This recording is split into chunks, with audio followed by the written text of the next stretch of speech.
Welcome back to CrimeDoor TV. I'm Sydney Schofield. It's time now to take a trip back in crime history. On December 6, 1991, firefighters in Austin, Texas responded to a fire at a yogurt shop. As the flames were put out, firefighters made a gruesome discovery.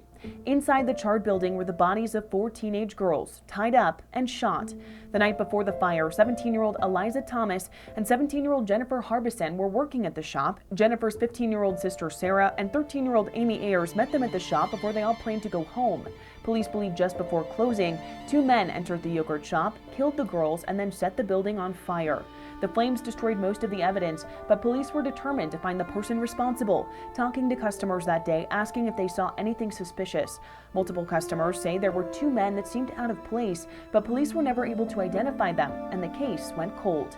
Robert Springsteen, Michael Scott, Maurice Pierce, and Boris Welborn were all teens at the time of the deaths. Police had questioned them before, but moved on due to a lack of evidence. Then, nearly 8 years later, police talked to the 4 of them again. This time, Springsteen and Scott confessed to the crime, naming Pierce and Welborn as accomplices. Shortly after police arrested the men, Springsteen and Scott recanted their confessions, and Pierce and Welborn were released. Springsteen and Scott went on to trial. They were convicted in the deaths of the 14 girls. Their convictions, though, were overturned. Before prosecutors could retry the men, DNA samples from the crime scene were sent off to be tested. Results did not match any of the 4 men who had been arrested.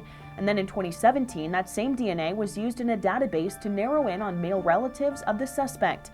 A match was found, but the FBI denied the release of information to police, citing a federal statute that protects anonymous donors and their identities.